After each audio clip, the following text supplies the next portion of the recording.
Olá a todos. Iremos fazer uma recuperação da discussão já realizada com vocês envolvendo pesquisa científica.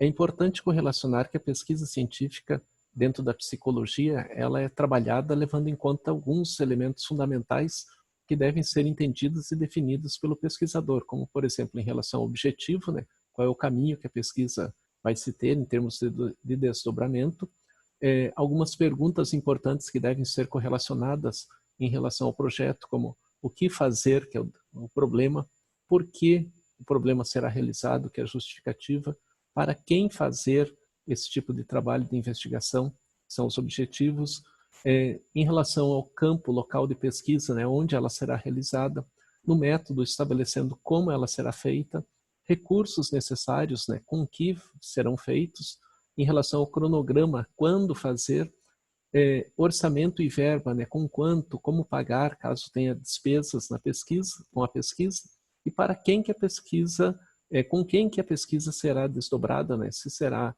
apenas o autor que irá fazê-la, ou se será feita em equipe, com 2 ou mais participantes. A escolha do tema na pesquisa, ela tem que estar correlacionada ao que vai ser pesquisado, que a área seja de interesse por parte do pesquisador, dos pesquisadores, e que sejam interessantes. Não necessariamente precisa ser um tema original, mas necessariamente tem que ter aprofundamentos, fontes conceituais que expliquem o porquê que aquela pesquisa foi escolhida e o que isso determina a importância para o pesquisador ou pesquisadores.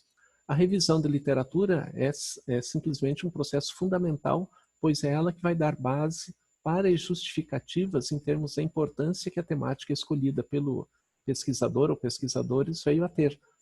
Ou seja, existem pesquisas semelhantes, como que elas foram tratadas, como foram trabalhadas, e se não tiver pesquisas, não existirem pesquisas semelhantes, como que as pesquisas podem ser abordadas em relação à temática que o pesquisador quer vir a aprofundar.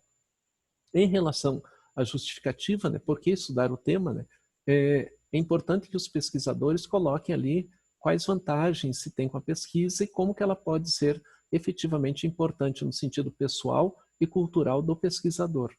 Em relação à formulação do problema, é importante buscar respostas mais precisas no sentido, né? Estou disposto a aprofundar todo o meu conhecimento para que o problema seja entendido?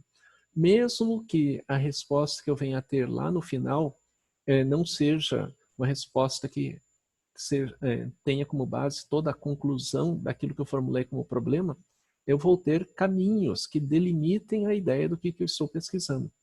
A determinação dos objetivos é como que eu vou estabelecer todo o processo para que eu atinja aquele propósito, aquela caracterização do meu problema de pesquisa de forma adequada, que podem ser divididos em objetivo geral e objetivos específicos.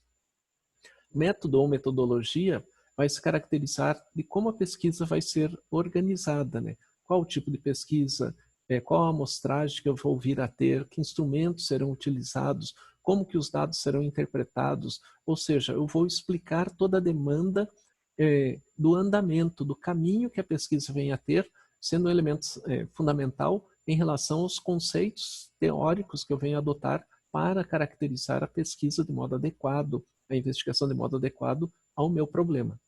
A coleta de dados ela vai se desdobrar de acordo com aquilo que eu vou eleger como, em termos de tipo de pesquisa que eu escolhi, né? Então pode ser uma pesquisa que tenha uma demora maior na análise dos dados, na coleta dos dados, na organização do processo de escrita. Isso vai ser determinado pelo modelo de pesquisa que o pesquisador veio a ter. A tabulação dos dados depende muito da característica da pesquisa.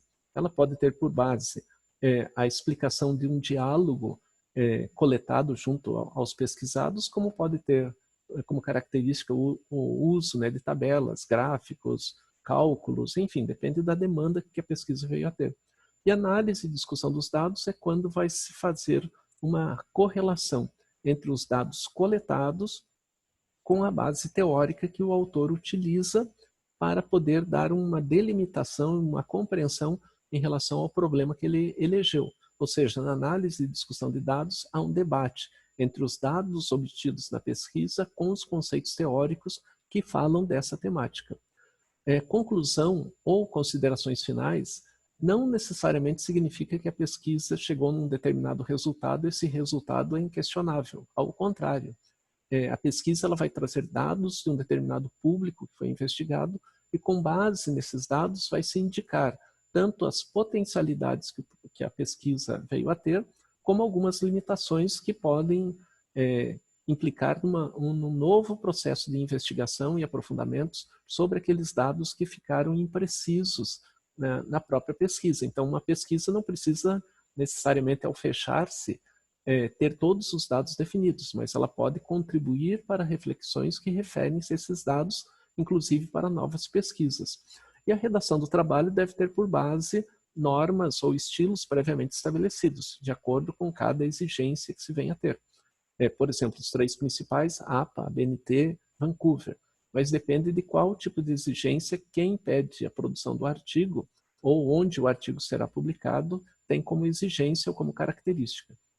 Então, por exemplo, a pesquisa ela pode ser experimental, exploratória, social, histórica, teórica, bibliográfica, e ela vai ter como problema cada aspecto bastante, digamos assim, delimitado, em termos daquilo que se quer investigar. Então, nesses modelos que são colocados aqui como elaborações de problemas, eles dependem muito daquilo que o investigador venha a desejar, para que possa caracterizar uma investigação precisa em relação a temáticas que estejam correlacionadas com os interesses do pesquisador propriamente dito. Aqui são apresentados 3 modelos de referências que podem ser feitas para revistas ou para livros, com base na BNT, com base na APA e com base em Vancouver. Esses 3 modelos, eles delimitam formas de exigências para cada tipo de área. Então, por exemplo, nas ciências da saúde, Vancouver é um estilo usado de modo bastante amplo. No Brasil, como um todo, independente da área de conhecimento, é bastante comum o uso da BNT. E na psicologia tem a especificidade da APA.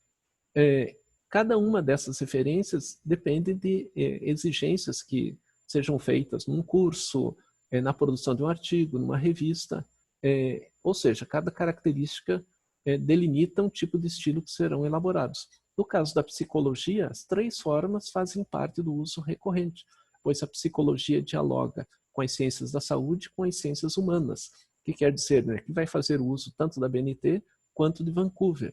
E a psicologia tem a sua especificidade com a APA, ou seja, o psicólogo deve conhecer esses 3 tipos de estilos para poder caracterizar com adequação uma publicação. A pesquisa ela pode ser definida com níveis de conhecimento e elaboração diferenciados. Uma pesquisa pode ser exploratória, descritiva, explicativa, que vai implicar em objetivos para chegar-se a um determinado conhecimento e modalidades para investigar, em termos de método, aquilo que se quer pretender. Então, por exemplo, na exploratória, uma pergunta bastante comum é conhecer mais sobre os problemas. Na descritiva, descrever as características. Na explicativa, identificar variáveis. E cada um desses elementos dependem do olhar do pesquisador ou dos pesquisadores.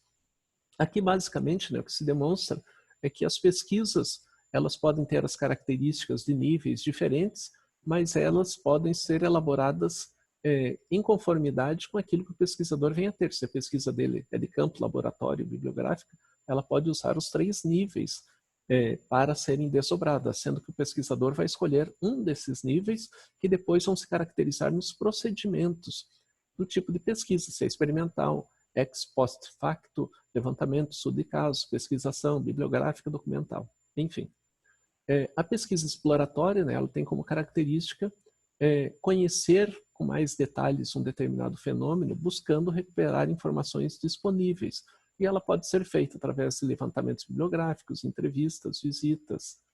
A descritiva ela se caracteriza por levantamento de características já conhecidas de um determinado fenômeno, onde, a partir de observações sistemáticas, busca-se conhecer esse fenômeno de modo adequado. A explicativa ela tem como finalidade criar uma teoria, ou seja, um aprofundamento no conhecimento sobre a realidade, além do conhecimento já produzido. E vai se ocupar muito com o porquê. como que as coisas acontecem, mas não só por isso, mas por que que acontecem, que é uma pergunta essencial. A pesquisa pode ser de campo, onde ela vai trabalhar com fenômenos, dados daquilo que acontece, né, em natura. O que quer dizer? Né? Na realidade, o pesquisador vai a campo, né, vai a uma escola, por exemplo, e vai observar de modo direto aquilo que acontece, podendo estudar um caso ou podendo fazer levantamento de dados sobre aquela realidade que ele está investigando. A pesquisa pode ser também de laboratório, onde se vai ter um ambiente controlado, por isso ambiente artificial, onde o pesquisador, né, delimita o tempo que ele vai investigar, como ele vai investigar e as características, né? Ou seja, ele controla todo o espaço. E a partir dali ele vai ter um padrão desejável na descrição e análise do fenômeno que ele está observando, por exemplo. A pesquisa bibliográfica, ela exige aprofundamento conceitual. Vale salientar que toda pesquisa exige fundamentação bibliográfica, só que no caso uma pesquisa bibliográfica tem que ter um aprofundamento bibliográfico, que significa ir além da língua portuguesa para que se tenha uma característica de demonstrar que a pesquisa foi bastante ampla, buscando aí desvendar, recolher e analisar as principais contribuições sobre o tema que se investiga. A pesquisa experimental, como o próprio nome diz, né, é fazer experiência, buscar reproduzir elementos da realidade dentro de um ambiente controlado, onde se possa, de modo qualitativo, fazer as avaliações das amostragens, buscando a partir dessas relações a indução dos dados, né? Ou seja, foi encontrado um determinado dado, como ele se caracteriza para com a realidade dos indivíduos. A pesquisa, né, em latim, ex post facto, que significa a partir de depois do fato, ela pode se caracterizar como uma pesquisa histórica, pois o pesquisador não tem controle sobre o que já aconteceu, mas ele vai avaliar as manifestações, interpretações, compreensões daquele passado que não pode ser manipulado. Mas como que as pessoas fazem inferências sobre um determinado fato? Ou seja, o fato aconteceu, como que as pessoas descrevem esse fato a partir de uma observação direta que vieram a ter, e como que eles interpretam o fato à sua maneira, ao seu modo, de acordo com as suas influências. A pesquisa de levantamento se caracteriza principalmente por pesquisas de opiniões, onde vai se levantar o modo como os indivíduos pensam um determinado fenômeno. Se aplica muito questionários nesse tipo de pesquisa, se trabalha muito com gráficos, tabelas, e ela pode ser utilizada tanto em pesquisas exploratórias quanto em pesquisas descritivas. Né?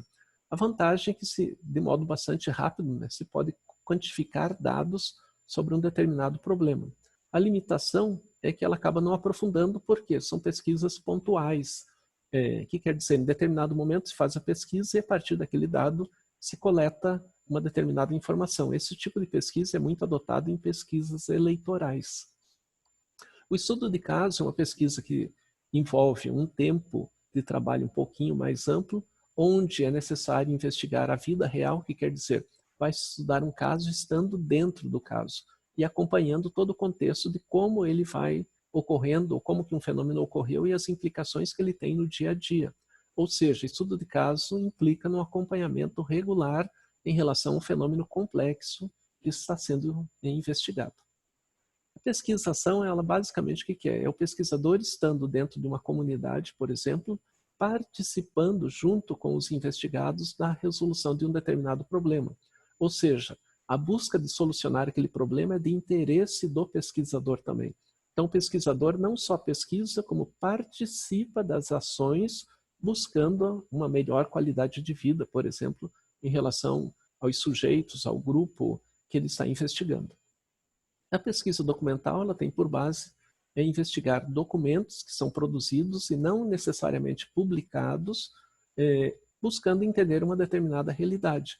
Ou seja, esses documentos podem ser fotos, relatórios, correspondências, mas que não foram produzidos como artigos científicos, digamos assim, mas são materiais que uma determinada família, uma determinada empresa possuem e que estão disponíveis para investigações e aprofundamentos.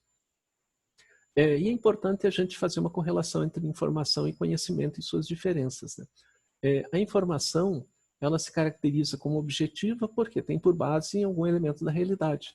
mas ela é interpretativa porque também é subjetiva. Como que eu entendo aquela informação objetiva? O conhecimento ele é subjetivo, principalmente se pautando pela condição de que a neutralidade científica não existe. E quando o conhecimento vai ser produzido, o autor faz a partir de algum lugar, ou seja, ele tem uma ideia sobre como elaborar o conhecimento e como que esse conhecimento deve ser produzido com qualidade. A ciência ela tem como base dois princípios, que é a melhor condição de vida dos indivíduos e a produção de uma vida que lhe dê condições materiais para a sua existência, né? Então, esses dois elementos a gente pode também caracterizar do seguinte modo. Melhoria da qualidade de vida intelectual, a saúde mental, e a melhoria da qualidade de vida material, ou seja, acesso aos bens materiais produzidos pelo ser humano. A ciência ela pode ser classificada de diferentes modos, né? Pesquisa pura, aplicada, natural, social. A pesquisa pura é basicamente o desenvolvimento de teorias. A aplicada, as teorias relacionadas às condições humanas, né? A melhor condição de vida possível para o ser humano. A pesquisa natural ela está caracterizada, vinculada à natureza, como por exemplo física, biologia, química. Na área social, entender o comportamento social, cultural, que o ser humano vai se desdobrando ao longo do tempo. As pesquisas também podem ser biológicas, exatas, humanas, agrárias. Nas pesquisas biológicas, a característica é entender os fenômenos da natureza nas suas especificidades. Nas exatas, né, a origem da matemática, da física, do conhecimento que implique uma relação direta de entendimento da realidade a partir de análises aprofundadas que envolvem a elaboração de teorias frequentes, né? Humanas, né? É o estudo social e comportamental do ser humano, né? Suas diferentes características. Agrárias, estudos que envolvem produção animal, vegetal e suas correlações aí com o entendimento da natureza, né? Para um bom aproveitamento do ser humano. E o conhecimento, né, ele pode se caracterizar de diferentes tipos, né? Popular, científico, filosófico, religioso. A gente tem que valorizar o conhecimento científico, por quê? Porque ele é real, está embasado naquilo que acontece, ele é acumulativo, ou seja, uma influência anterior implica numa influência posterior, ele é sistemático, ou seja, ele tem toda uma organização para que se elabore o conhecimento, verificável, que quer dizer, eu vou replicar uma determinada pesquisa para justamente ver se aquele dado é efetivo ou não. E busca exatidão, ou seja, ela se replica e busca sempre construir novos conhecimentos a partir dos conhecimentos anteriores. O conhecimento popular ele já é mais um conhecimento frágil, pois é superficial, sensorial, subjetivo, assistemático, acrítico, e ele não é cumulativo, ou seja, o que se diz anteriormente não implica no que foi dito posteriormente. O conhecimento filosófico, ele se difere do conhecimento religioso, especialmente na característica racional, onde o conhecimento religioso é inspiracional. Ou seja, no conhecimento filosófico tem o valor, tem a razão, sistematização, não dá para verificá-lo, e ele se caracteriza como infalível, né? Ou seja, não é algo a ser replicado com regularidade. O conhecimento religioso ele é valorativo, inspiracional, sistemático, não verificável e infalível. Então ele se parece com o conhecimento filosófico, mas o que difere é que o conhecimento filosófico busca a racionalidade. O conhecimento religioso busca inspiração para tentar entender um determinado fenômeno. O conhecimento científico, então, é produto, né, de várias investigações anteriores, buscando solucionar problemas e buscar testar, avaliar e fazer críticas na reelaboração desse conhecimento. O método científico, né, ele se caracteriza como racional e sistemático, buscando, né, buscando fazer com que a pesquisa tenha toda uma demonstração de dados que possam efetivamente serem reproduzidos e validados a partir do momento que a pesquisa é realizada. Os métodos científicos eles se caracterizam de 3 modos, né? Indutivo, dedutivo e hipotético-dedutivo. No indutivo, a característica é do micro para o macro. No dedutivo, do macro para o micro. E o hipotético dedutivo ele vai fazer deduções sobre um determinado problema para poder entendê-lo de uma forma melhor. Ou seja, no método dedutivo, Pode-se dizer, todo mamífero tem um coração. Ora, todos os mamíferos, todos os cães são mamíferos, logo todos os cães têm coração. No indutivo se faz a relação inversa. Todos os cães que foram observados tinham um coração, logo todos os cães têm coração. Já no caso hipotético dedutivo, a característica é de gerar expectativas em relação ao conhecimento prévio, como que implica isso no problema e como se possa se fazer conjecturas para verificar se aquele resultado é verdadeiro ou não. Então, um problema, né, seria um conflito de teorias existentes, a conjectura. Buscar uma teoria que supere as duas que estão em conflito. O falseamento estaria relacionado à refutação de um experimento, de uma observação, no sentido de que, se esse experimento não tem dados que o validem, é um conhecimento falso. Se ele pode ser replicado, é um conhecimento verdadeiro. Enfim, né, esses são alguns dados, alguns elementos sobre a pesquisa científica, né, em suas características, sua importância, que podem contribuir para ações que vocês venham a ter em termos de construção da pesquisa em psicologia e o trabalho regular que a pesquisa psicológica venha a ter. Desejo a vocês todos bons trabalhos.